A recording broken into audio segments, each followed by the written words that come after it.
Hello guys, welcome back two Canadian scholars. मैं हूं गौरव और मैं हूं असद। और हम लोग लौट आए अपनी वीडियो के साथ, जो कि आज की टॉपिक है इमिग्रेशन। और हमारे कमिटमेंट के अनुसार वापस आ गए हैं नई वीडियो लेकर, क्योंकि एक बार जब मैं कोई कमिटमेंट कर लेता हूं फिर मैं सबकी सुन लेता हूं। आइए शुरू करते हैं शुरू नई करते वीडियो हैं। With the immigration details.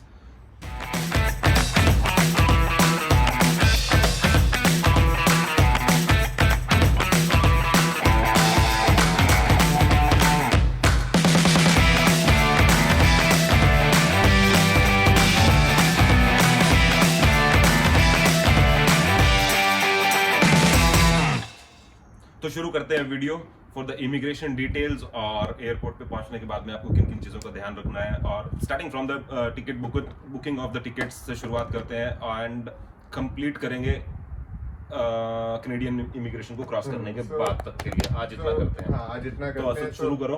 पहला स्टेप जो आता है, जब आपका पीपीआर आ जाता है तो इमीडिएटली आपको टिकट बुक कर लेने हैं, क्योंकि टिकट प्राइसेस बहुत ज़्यादा हाई चल रहे हैं। और एक गुड न्यूज़ है, कल ही आई है, अभी आप इंडिया से डायरेक्ट और इनडायरेक्ट दोनों रूट से आ सकते हैं। और जो कि अभी तक था कि जेनस्ट्रिंग लैब से ही आपको कोविड टेस्ट कराना है। जेनस्ट्रिंग क्या चीज़ है यार? जेनस्ट्रिंग लैब दिल्ली में एयरपोर्ट पे टर्मिनल 3 पे डिपार्चर पे एक अच्छा, जो मैंने सुना है एक लैब से जो लोग आ रहे हैं, अभी वो रूल्स चेंज हो गए हैं। That's a good news. आपको दिल्ली से आके आपको कोविड टेस्ट करवाने की कोई जरूरत नहीं है। You can get it tested from any lab that should be approved from ICMR। उसके ऊपर एक QR कोड होना चाहिए। That's it. कोई भी लैब वेरीफाई कर सके। और जैसे मैं आया था थर्ड कंट्री से, जैसे मैं मेक्सिको से आया था, तो मैंने मेक्सिको में टेस्ट करवाया था। अब आप इंडिया से टेस्ट करवा के वाया थर्ड कंट्री भी आ सकते हैं। So you can save a lot of money. Direct flights बहुत महंगी है, तो आप एंड कल ही मैं पढ़ रहा था कि KLM एयरलाइन ने भी बोर्डिंग अलाउ कर दिया for the Indians coming to Canada. Right. तो आप KLM को भी चूज कर सकते हैं। It's a pretty good flight. Right. तो ये बहुत अच्छी न्यूज़ है। बस आपको लगेज अपना ध्यान में रखना है कि आपको कितना लगेज लाना है। वो आप लास्ट वीडियो देख सकते हो, क्या क्या लगेज चाहिए। तो आई थिंक वो सारी एयरलाइंस के आपके बैगेज अलाउंस में फिट हो जाएगा। ओके। सेकंड पॉइंट आता है डॉक्यूमेंट्स। कागज से चाहिए कुछ? वो बहुत बड़ा एक पॉइंट है। क्या क्या प्रिंट आउट लेने हैं, कितने प्रिंट आउट लेने हैं, क्या देखेंगे वहाँ पे।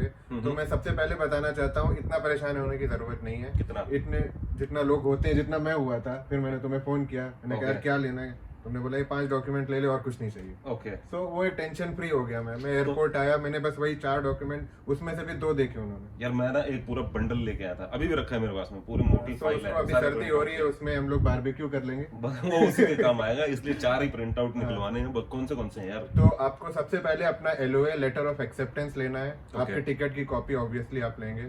उसके बाद आपकी फी रिसिप्ट होनी चाहिए, GIC रिसिप्ट होनी चाहिए। और कोविड का आपको टेस्ट का जो प्रिंट आउट होगा, बस। और कुछ नहीं चाहिए आपको। कोविड टेस्ट का प्रिंट आउट चाहिए या फोन में भी चल जाएगा? फोन में चल जाता है, बट तो इन केस अगर मांगा तो आपको एक प्रिंट आउट रखना फॉर सेफर साइड। यार मैं बीच में कहूंगा कि आज सूरज बहुत ही शानदार निकला है, बहुत ही अच्छा लग रहा है देख के। एकदम आपके चेहरे पे वाली फीलिंग हो रही है आज। ओके, आगे कंटिन्यू करते हैं। उसके बाद हमें और तो अगर आपका लेटर ऑफ एनरोलमेंट आप लेके जाना चाहते हो, वो भी लेके जा सकते हो, वरना वो आप फोन में भी दिखा सकते हो। बट मेक श्योर आप रजिस्टर कर लो लेटर ऑफ एनरोलमेंट के लिए, क्योंकि वो यूनिवर्सिटी वेबसाइट पे होता है। तो ये सारे डॉक्यूमेंट्स काफी हैं। अच्छा, इतने इनफ है? इनसे ज्यादा की नहीं?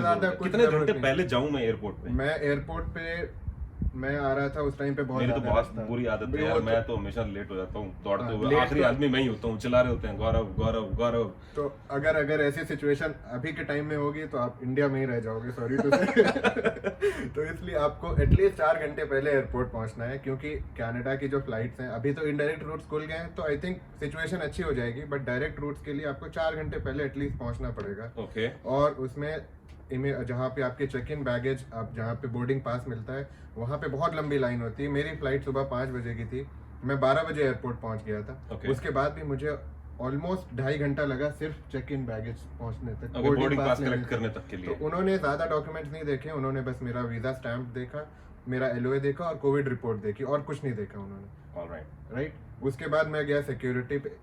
इमिग्रेशन पे, इमिग्रेशन और सिक्योरिटी दोनों पैरेलली होते हैं। पैरेलली हैं। तो उसमें मुझे इमिग्रेशन ऑफिसर से लोग बोलते हैं कि पता नहीं क्या क्वेश्चन पूछेगा, ऐसा लगता है जैसे यूपीएससी का इंटरव्यू क्लियर ही नहीं होगा, नौकरी तो लगनी नहीं है, जा ही नहीं पाएंगे। तो ऐसा कुछ सीन नहीं है, वहाँ पे लाइन होती, कुछ लोगों को देख के हम लोग घबरा जाते हैं कि आगे लाइन में लगा है, उसका पूरा बंडल लेके खड़ा हुआ है, उससे सब डॉक्यूमेंट निकलवा लिए, तो वो कुछ केसेस होते हैं। अगर आपका वैसा केस है तो आपको ऑब्वियसली घबराने की जरूरत है, लेकिन normally I don't think students को घबराने की जरूरत है। स्टूडेंट्स की क्लीन फाइल होती है, आपको वीजा मिला है तो obviously it's clean chit you should get, आपके ऊपर कोई केस नहीं है, ये सब चीजें जो जनरल केसेस होते हैं, ऑलरेडी सारी चीजें चेक होने के बाद ही वीजा मिलता है, तभी वीजा मिलता है। तो उसके बाद आपको बस वो भी एलओए देखेगा, आपका वीजा देखेगा। पूछा था कुछ? मुझसे कुछ नहीं पूछा, कुछ भी नहीं पूछा। मेरा वीजा देखा, मेरे से एक सवाल पूछा था, कैसे हैं आप? तो मैंने बताया अभी आपको देख के बहुत अच्छे हैं। ओके, उसके बाद सिक्योरिटी में जाके, सिक्योरिटी जो रैंडम प्रोसेस होता है domestic international airline, almost same ही है, कुछ अभी तो सेम आ गया, T3 पे सेम ही है। उसके बाद बस आप जाओ, आप फ्लाइट बोर्ड करो, वेलकम टू कनाडा, बस इतना ही है। उसके बाद आप जब फ्लाइट, यार वेलकम टू कनाडा तो मेरे को बड़ा मुश्किल लग रहा है। हाँ, 15.5 घंटे के अंदर वेलकम टू कनाडा, जो वो एक तारीख होती है जिस दिन मैं आपको बता देता हूँ, जिस दिन आप फ्लाई करेंगे वो डे आपका इतना लंबा हो जाए, 40 घंटे का एक दिन बन जाएगा, मेमोरेबल डे हो जाएगा, क्योंकि वो खत्म ही नहीं होगा। मैं जिस दिन आया मैंने उस दिन में 5 मील खाए एक दिन में। मैं इंडिया से सुबह 5 बजे चला, 15 घंटे की फ्लाइट ली 17 तारीख को, और मैं 17 को सुबह 9 बजे कनाडा पहुंच गया। उसके बाद पूरा दिन 17 का फिर भी 17 का ही चल रहा है। 17 को सो भी लिया एक बार, 17 को खा भी लिया। तो it is going to be a long day. तो आप उस हिसाब से प्लान करो, पावर बैंक प्रिपेयर रखना। हाँ। और उसके बाद क्योंकि एयर इंडिया की फ्लाइट है तो उसमें बहुत सारे पोर्ट्स काम नहीं करते हैं, तो आप पावर बैंक चार्ज करके धीरे चेंज हो रही है यार। कल ही 100% स्टेक्स वापस आ गए हैं, तो टाटा जी अभी करेंगे इस पे, रतन जी कुछ काम। आई होप इसमें बहुत पॉजिटिव न्यूज आने वाली है आने वाले टाइम में। We hope for the best. Good. Yes. खाने पीने का कैसा है? खाने पीने का फ्लाइट के अंदर वो आपको स्नैक्स देंगे, आप जैसे ही फ्लाइट में जाते हो। उसके बाद खाना देंगे, वो जो मैं अगर अपना पर्सनल प्रेफरेंस बताऊं, मुझे इतना पसंद नहीं आया, क्योंकि बहुत ड्राई खाना था, और आपकी फ्लाइट इतनी लंबी है, और थोड़ा मैं तो बोलता हूँ कि जब भी मैं ट्रेवल करता हूँ तो आई प्रेफर कि कुछ भी वेजी आइटम या कोई भी वेजी सैंडविच लेके आप साथ में रखो। राइट। ठीक है, क्योंकि वो एटलीस्ट फ्रेश होगा। अगर पुराना भी होगा तो मैक्सिमम 15 घंटों के अंदर ही है ना वो चीज, वो आपने खुद ने आपके सामने बनी है, सो दैट्स गुड। और आप घर से लेके जाओ मैक्सिमम, अगर आप घर से भी लेके जा सकते हैं तो आप कहीं से पैक करा लो, ऐसा कोई उसमें टेम्परेचर कंट्रोल होता है फ्लाइट के अंदर, तो वैसे कोई खराब होने वाली बात नहीं। लेके जाना मैं प्रेफर करूंगा कि लेके आप लोग आए, पर आप कोई भी लिक्विड आप नहीं लेके जा सकते हैं, ना कोई जूस, ना पानी की बोतल, आप वो एंट्री नहीं कर सकते हैं। लेकिन आपने जब सिक्योरिटी चेक क्लियर कर लिया, that you can buy from inside the airport, from the duty free, वो लेके आप जा सकते हैं, कोई प्रॉब्लम नहीं है। जस्ट आपको उसका ख्याल रखना पड़ेगा, क्या आप लेके जा रहे हैं, कैसे हैंडल कर रहे हैं, बस एक वो कंसर्न है।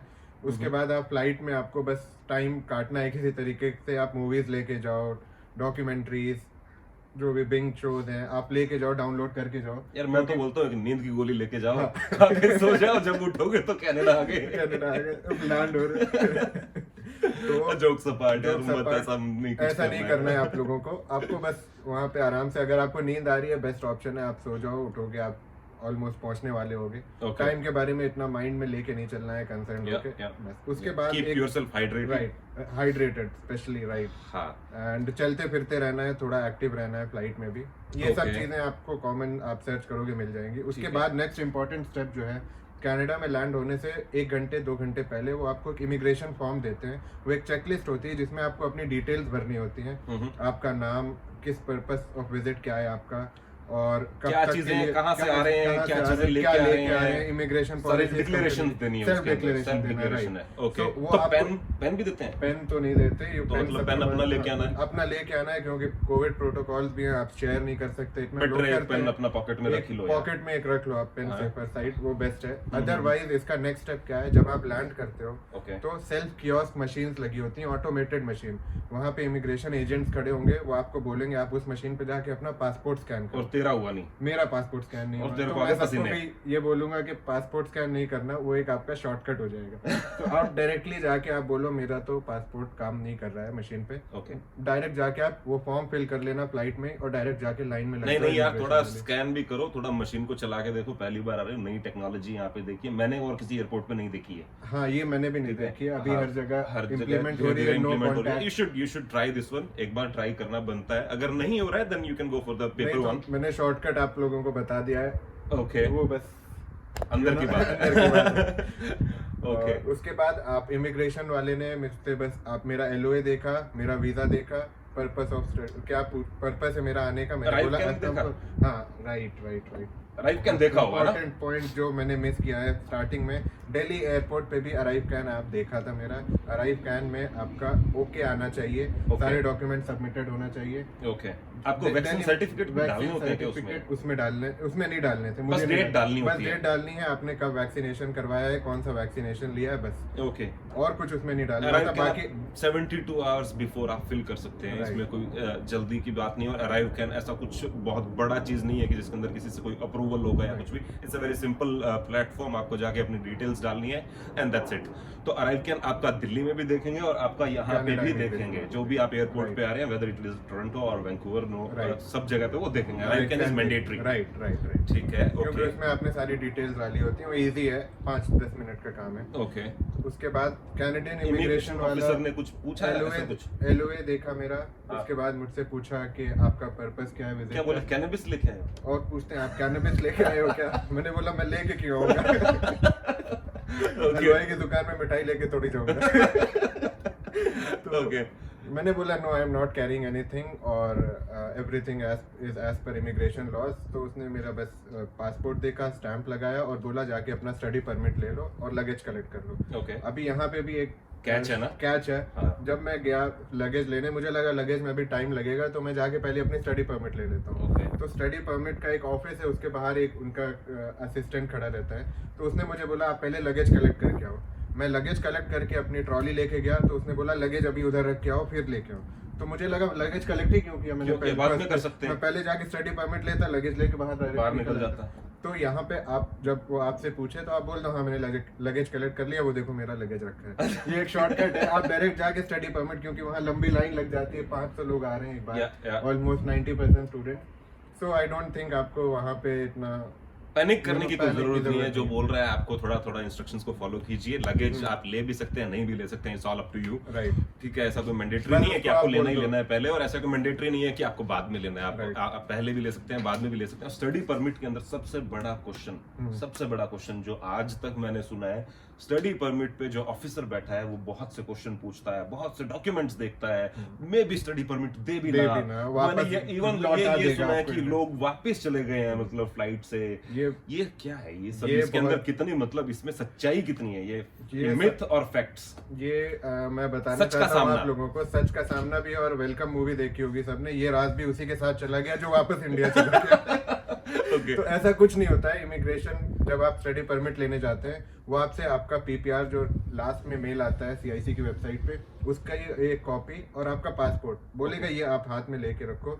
वो आके कलेक्ट करेगा, फिर वो आपका नाम बुलाएगा। वहाँ पे केबिन बने होते हैं, जैसे टिकट बुकिंग इंडिया में IRCTC के राइट जो भी केबिन बने हुए हैं, वो आपको आपका नाम पुकारेगा, आप जाओगे, आपसे पूछेगा डेट ऑफ बर्थ क्या आपकी, आप अपनी डेट ऑफ बर्थ बताओगे, वो स्माइल करेगा और आपको आपका स्टडी परमिट दे देगा। Simple as that. और बोलेगा वेलकम टू कनाडा। हो सकता है अगर आप पंजाबी हो, आपसे बोले कनाडा में ਤੁਹਾਡਾ स्वागत है। सत श्री अकाल जी। ओके, आई डोंट थिंक वहाँ पे कुछ ऐसा इशू है जो मैंने भी पढ़ा था। ये बहुत कि सबको डर लगता है, वो लोग क्या पूछेंगे, स्टडी परमिट नहीं देंगे, लौटा देंगे, वैसा कुछ भी नहीं है। और मेरे सामने मैं बहुत देर में पहुंचा था, क्योंकि मैंने लगेज कलेक्ट किया, तो अराउंड 200 लोग थे मेरे आगे लाइन में, तो सबसे सेम क्वेश्चन पूछा। एक चीज मैं इसमें ऐड करना चाहूंगा, मैंने देखा है जो नए बच्चे आ रहे हैं अभी, दोज हु आर 12th पास और those who have done the graduation, यहाँ पे आके उनका सम टाइम लाइक फोन की बैटरी चली गई, अराइव कैन नहीं ओपन हो रहा है। कई मेरे साथ में जब मैं आया, मेरे ही फ्लाइट के अंदर मेरे ही साथ में एक लड़की बैठी थी, उसका फोन वहीं पे गिर गया, गिरने से उसकी स्क्रीन टूट गई। अभी वो अराइव कैन कैसे चलाए? और बहुत से लोग का वो पासपोर्ट स्कैन नहीं हो रहा है, इन सब चीजों से पैनिक करते हैं और लाइक इवन की बेहोश हो गई है। मैंने ऐसे लोग देखे हैं बेहोश हो जा रहे हैं। पैनिक करने का कुछ भी नहीं है। Canadian government, Canadian people are so calm. आपको कुछ भी टेंशन लेने की कोई जरूरत नहीं है। बहुत ही पोलाइटली बात करेंगे आपसे। आपको कोई प्रॉब्लम भी है, you can tell them straight away. वो आपकी इस चीज के अंदर बहुत हेल्प करेंगे एंड घबराने की कोई बात ही नहीं है इसके अंदर। जस्ट आपको कम्युनिकेट करना है कि मेरी ये सिचुएशन है अभी और how can we find a solution. Do not panic, just relax, just relax. कहीं पे पैनिक की बात है, पानी पी लो, रिलैक्स हो जाओ और आगे बढ़ो। बस। सो ये आपका हो गया जब से आपका पीपीआर आया और आप लैंड करा आपने। अच्छा, एक चीज और पूछ रहा हूँ मैं, तूने स्टडी परमिट ले लिया, उसके बाद में बाहर आके टेस्ट करते हैं क्या? जब मैं आया था तो रैंडम टेस्टिंग चल रही थी। इमिग्रेशन फॉर्म पे कुछ लोगों के वो अपने कीवर्ड लिखते हैं, उस पे लिख देते हैं कि टेस्टिंग होनी है। तो जब मैं स्टडी परमिट लेके एग्जिट कर रहा था तो एग्जिट पे उनके लोग खड़े रहते हैं। तो वो आपका इमिग्रेशन फॉर्म चेक करेंगे, उस पे अगर उनका वो मार्क है तो 2 लाइंस होती हैं, बीच में उन्होंने डिवाइडर लगाया हुआ है। जिनको टेस्टिंग करवानी है, रैंडम टेस्टिंग 100% टेस्टिंग नहीं है, रैंडम टेस्टिंग है। और वो भी आई थिंक अब तो वो भी नहीं होगी क्योंकि अभी इतने लॉज वो लोग रिलैक्सेशन कर रहे हैं। आई थिंक टेस्टिंग 0 ही हो जाएगी for only vaccinated people. Unvaccinated का we need to see online what's. एक बार फिर से इसे मैं ऐड कर देता हूँ। Covishield, Covaxin, Johnson, Pfizer and Moderna, these are the approved vaccines. आप इनके, अगर आपके पास में इनके शॉट्स हैं, आपने डबल डोज लिए हैं, जॉनसन एंड जॉनसन में सिंगल डोज है, अगर ये लगी है तो you don't need to quarantine here. अगर आपके पास ये वैक्सीन नहीं है, कहीं और से आपने कोई और वैक्सीन लगाई है, then you need to go for the quarantine, mandatory quarantine. और उस केस के अंदर कोविड टेस्ट होगा। हाँ, राइट। डे 1 पे होगा, डे 8 पे होगा and I think last day पे भी होता है, कुछ ऐसा उसका प्रोसेस है। So thank you so much guys for the information shared with the Asad. Special thanks to Asad. अभी ताज़ा इंफॉर्मेशन इनके दिमाग में है, मेरे पास कम बची है, तो इन्होंने अभी शेयर कर दी है।